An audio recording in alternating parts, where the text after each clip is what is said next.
Hi, this is Jaya. In this video, we shall see the summary of Chapter 2 from Wings of Fire by APJ Abdul Kalam. In this chapter, he says that at the age of 15, he felt that he was settled in Squads High School, Ramanathapuram, and that 15-year-old childish enthusiasm came back to him. At that time, his teacher, Ayadurai Solomon, was a real guide to him, and he was a person who kindled his eager mind. And he is one teacher who used to make his students all feel very comfortable in his class and also welcomed their ideas also in the class. It was not like the teacher will teach and the students will listen. It was almost like real good communication was there. He motivated the students, and he used to always say that a good student can learn much from a very bad teacher, but a poor student will not learn anything even from a much skilled teacher. So he made them to realize that they have to be good students to get the full benefit from the teacher.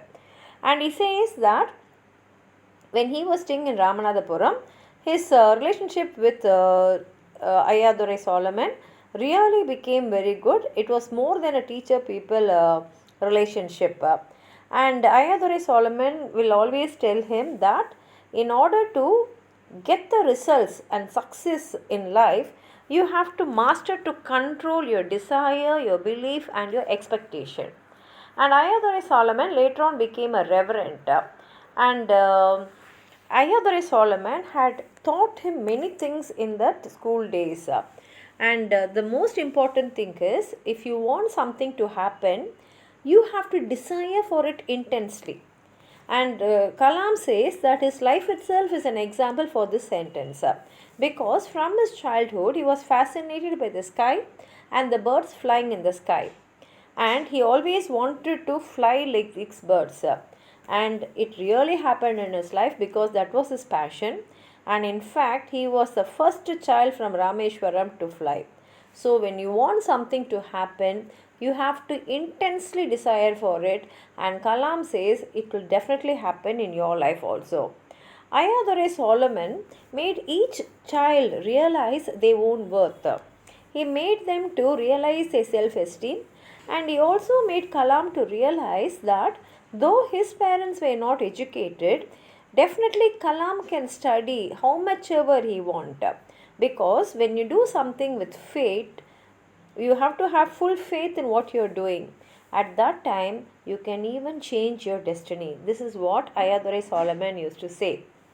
And in the fourth form, he had a mathematics teacher named Ramakrishna Iyer. One day, without knowing, Kalam entered into his class. He was teaching in another class. He entered into his class. Immediately, Ramakrishna Iyer caught him by his neck and caned him in front of the whole class, and Kalam felt so ashamed. But within a few months, Kalam scored full marks in mathematics. At that time, the same Ramakrishna Iyer made him to stand in the assembly and said, "Whoever I beat, they become great men. And take my word, this boy will one day bring great glory to his school and his teachers." And though Kalam felt ashamed when he was beaten by this teacher, when he praised him in the assembly, he felt greatly honored. And by that time he could complete his education at Squad School. Kalam became a self-confident boy and he wanted to succeed in life. Therefore, he did not think twice about going for higher education. And in those days if you think about higher education, it means like from school you will have to go to college. And the college which was nearest to him was in Tiruchi. So he went there and he joined in St. Joseph's College in 1950. And in those days they had this intermediate examination. That is, they'll have SLC, then they'll have an intermediate examination. Then only they'll join in medical or law or engineering or BA, BSc and BCom. So he joined in intermediate. And though he was not very good in academics, he felt that his friends made him to have a very practical sense of mind. And at that time, whenever he used to return to Rameshwaram, his elder brother, Mustafa Kamal, he was running a provision store that was near the railway station. He will ask Kalam to help him. and he will make Kalam to sit in the shop and he will go off somewhere for hours. At that time, Kalam will be sitting in the shop and selling oil, onion, rice and everything. And at that time, he noticed that the fast moving item was cigarettes and BDs. And Kalam used to wonder that these people are working so hard and this is hard earned money. How are they spending so much on cigarette and BDs? Because they were very poor also. And he was wondering about it. And whenever he was not sitting in his elder brother's shop, his younger brother Kasi Muhammad will make him to sit in his shop where he used to sell novelties made out of seashells. And this is how he spent all his time whenever he comes to Rameshwaram.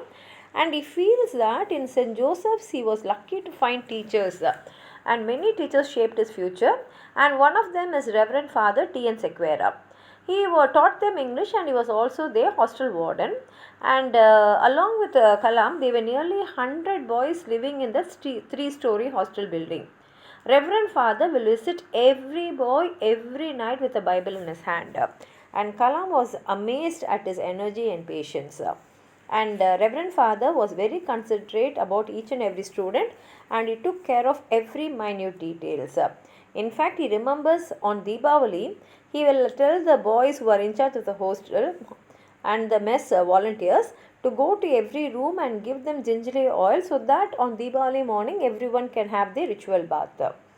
And when he stayed in St. Joseph's campus for 4 years, he shared his room with 2 others. One was an Orthodox Iyengar from Sri Rangam and the other was a Syrian Christian from Kerala. And 3 of them had a wonderful time. And when Kalam was in his 3rd year, he was made the secretary of the vegetarian mess. And what happened is these 3, they planned and they selected a nice menu. And on one Sunday, they invited Reverend Father Kalatil for lunch. And he was really very happy about the efforts and he praised them.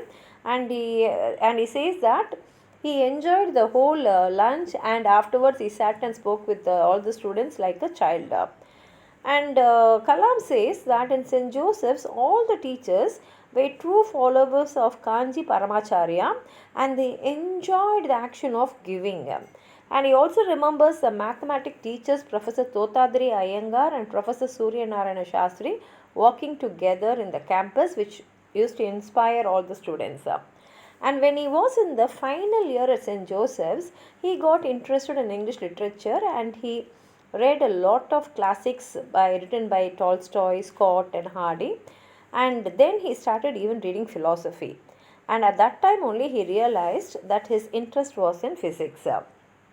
And the physics teachers who taught him were Professor Chinnadurai and Professor Krishnamurthy. And they taught a lot about radioactive decay of substances and all that. And that time only Kalam wondered why his school teacher, Sivasubramaniya Iyer, never taught him about the unstable conditions of the subatomic particles. And all this he was learning for the first time. And he thought maybe people had that idea that when you read a lot, when you learn a lot in science, maybe they had a feeling that it is taking away from God. But somehow Kalam felt the more you learn in science, you will get more enriched knowledge about spiritual and also self-realization. And he really got attracted towards cosmology and the celestial bodies. And when he is talking with his friends also, somehow when they are talking about all the space flights, they will also discuss about astrology. But he feels that astrology is an art, but it should he cannot accept it as a science. And he also feels that there are so many myths evolved around the planets and the stars and satellites, and there are also people who believe that all this have a lot of influence on the human beings. And he says these are all appearing to me very illogical because according to him Earth is a powerful planet. And he also quotes John Milton's Paradise Lost, Book 8, where Milton says, what if the sun is in the center and the stars and the earth and the other are moving around it in 3 different motions? Because wherever you go in the earth, everywhere there is a movement in life. Even the rocks, the metal, the timber, the clay, in all that they are electrons. And these electrons are moving in the nucleus. and this nucleus is trying to control these electrons. And just like human beings disliking anyone controlling them, these electrons also do not like to be controlled. So how much this nucleus is trying to control the electrons, in the same movement, these electrons will try to move very fast. And how fast they move is, they move 1000 kilometers per second. And because of this high velocity of this movement only, we are not able to see the electrons. And for this, Kalam gives an example. He says, if you see a fan, you will be able to see the wings of the fan when it is switched off. But when you switch it on, the fan will move at such great speed that you will not be able to see the wings of the fan, but you will see only a disk. In the same way, since the electrons are moving at a great speed, we will not be able to see the movement of the electrons. But each and every solid has its shape. And this movement of the electrons gives the shape to the solids. And that is how Kalam started enjoying physics, science. And this time, when he joined a BSc degree, he says that I was not sure about the other degrees which were available, because in those days not much information was available for the students.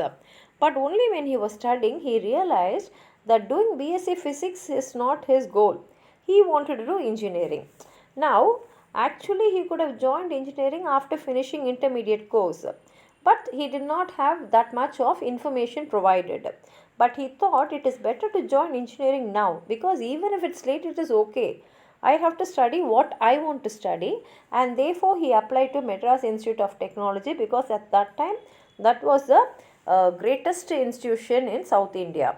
And he also got selected there, but when he heard the fees, that is, it was 1000 rupees, and when he informed his father was in a state where he could not pay the fees. At that time only his sister Zora came, and she gave a gold bangles and chain and asked them to mortgage it and pay his fees. And Kalam was so much touched by her action and how much belief she had on him and in his education. And he promised within himself that he will definitely get back these bangles from mortgage, and that he will do it with his own money. And at that time he was a student, so what is the way to get money is only by getting scholarship. So he started working very hard to get the scholarship up.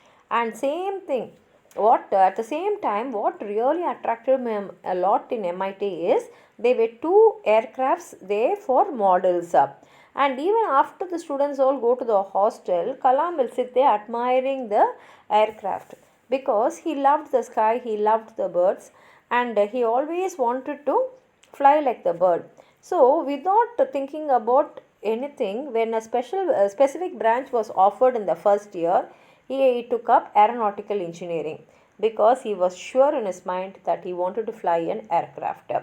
And though he was coming from a very humble background, and though he was finding it very difficult to communicate, because there were different kinds of people there, and though there were so much of setbacks and disappointments and distractions in his life, the words which his father said were very important to him, because his father said, learning without wisdom is of no use, and he who knows others is learnt, but the wise one is the one who knows himself. So Kalam wanted to know about himself, and at the same time he knew that learning without wisdom is no use, so he wanted to become wise. And at the same time in MIT he was lucky to get three great teachers. They were Professor Sponder, Professor K.V. Pandali, and Professor Narasimha Rao. These three people were different in their own ways, but common in one thing: they wanted to mold their students and bring them to a higher level. Particularly Professor Sponder taught them technical aerodynamics, and he was an Austrian. And during the Second World War, he was captured by the Nazis and imprisoned in the concentration camp. Therefore, he had a very strong dislike for Germans, but the head of the department was a German, Professor Walter Epperton. And another professor also was a German, Dr. Kurt Tank, and he is the person who had designed the German Focke-Wulf FW-19 single-seater fighter plane, which participated in the Second World War. And later on, Dr. Tank joined the Hindustan Aeronauticals Limited in Bangalore, and he was responsible for the design of the India's first jet fighter, the HF-24 Marut. Though Professor Sponder could not get along with them well, he maintained his own standard, and he was very professional, and he wanted to learn all the latest technologies, and he wanted his students also to learn the latest technologies. So when Kalam went and consulted him, can I take aeronautical engineering? What is my future prospects if I take it? At that time he said that you should never think about what future you will have if you take a particular group. You should have passion, and you have to lay your foundation very strong, and if your foundation is strong you will succeed in any field. And Professor Sponder also felt that Indians had a lot of educational opportunities and industrial infrastructure, but only thing is they were not able to decide their choices. Like suppose if you go and say I want to choose aeronautics, everyone will ask why you are taking aeronautics. Everyone is taking only electrical engineering and mechanical engineering, and they will only ask the persons to go in the path where everyone is going. But here Kalam was very sure that he wanted to take aeronautics because he had a passion for it. And that is what Sponder also said. Choose the topic, to choose the discipline, choose the specialization where you have your inner feelings and aspirations connected up. And coming to Professor K.A.V. Pandalai, he taught him aero structure design. And he was a very cheerful and a very easily approachable professor, and he told them so much about structural engineering. And Kalam says that anyone who knows Professor Pandalai will say that he was a very great intellectual person with no arrogance, and he allowed all the students to freely disagree with him on several points in the classroom. And next is Professor Narasimha Rao. He was the one who taught them theoretical aerodynamics, and Kalam says he can still remember his method of teaching fluid dynamics. And in fact, after attending his class, Kalam started preferring mathematical physics to any other subject. And he loved the way he taught him, and how he was easily connected with the subject. And according to Kalam, aeronautics is a fascinating subject because it gave them a lot of freedom and showed them the difference between freedom and escape, between motion and movement, between slide and slow. All these secrets were told in the science. And his teachers really taught them so beautifully that he really enjoyed his days there. And he says that I saw everything and I was amazed at whatever I learnt. And slowly, he learnt about the different types of aeroplanes. And he says that these three teachers helped him to have good knowledge in their studies. And when he was in the third and the last year of MIT, he says that really had a very good impact even on his later life, because that was the time when there was a political enlightenment and also industrial effort was sweeping all over the country. And though he was fixed with the scientific thinking, he has already come from a very religious background. So he had lots of ethical values also, and the scientific temper both mingled in him and gave him a spiritual realm. And he thought that all this will enrich his inner experience. And after finishing his course, he was given a project, and four other colleagues joined with them, and they were the responsible for preparing a drawing on aerodynamic designs. And they divided the work along with them among themselves, and each one had one work to do. And one day his design teacher, Professor Srinivasan, at that time he was the director of MIT, he asked Abdul Kalam to show what he had done. And after seeing what Kalam had done, he was totally disappointed, and he told him that he was not impressed. Kalam gave him so many excuses, but nothing impressed Professor Srinivasan. And finally, Kalam begged him to give him 1 month time to complete his work. But Professor looked at him and said, "No. Today is Friday. I'll give you 3 days time. By Monday morning, I want the drawing completed. If you're not submitting your drawing on Monday, I will stop your scholarship." And this was a shock to Kalam because his scholarship was his lifeline. And if the scholarship is stopped, he will totally become helpless. And so he knew that he had to finish his work according to the instructions given by his professor. And that night he did not even have his dinner. He kept on drawing. And next day also, he took only 1 hour break to freshen up and eat little food. And on Sunday morning, he was about to complete his work. At that time, he felt that someone else was also in the room, and that was none other than Professor Srinivasan. He was watching Kalam from a distance. He had come straight from the gym and he wanted to see what Kalam had done.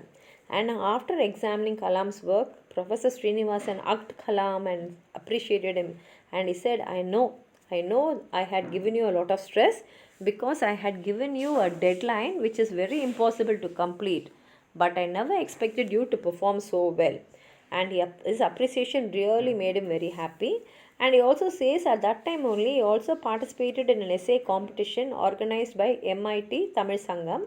And since it was Tamil, which is his mother tongue and about which he is very proud, and which he says dates back to Agasthyar and before Ramayana and before Christ. He's saying Tamil is such a beautiful language, and he thought that science and Tamil will definitely be a great realm to dwell on. And he wrote an article titled Let Us Make Our Own Aircraft in Tamil, and that article won the first prize in Ananda Vigaran competition, and he got that first prize from Devan, who was a very popular writer and also the editor of Ananda Vigaran. And another most touching memory in MIT is related to Professor Sponder. That is, on the farewell day, they all had to take a group photo.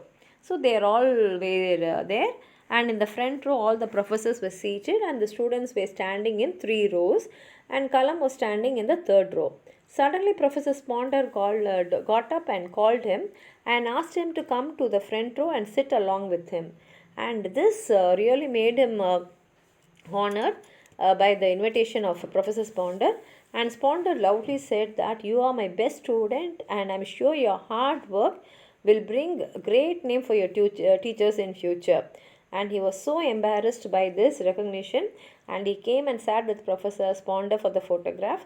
And at that time, before giving him good farewell, Professor Sponder said that God should be your guide and guide you in a great journey in your future. And from MIT, he joined in Hindustan Aeronautics Limited in Bangalore as a trainee, and there he got a chance to experiment with real engines and all that, and whatever he had studied, he was here doing it with hands-on training. And he says that it was a great experience. It was like meeting your old friend in a group of strangers, and he really enjoyed working there a lot. He was able to experiment whatever he had learnt in his college days. And after completing his training, he had 2 options. One was a career in Air Force, and another was a career in the Ministry of Defence. He applied for both and he got a interview call from both of them.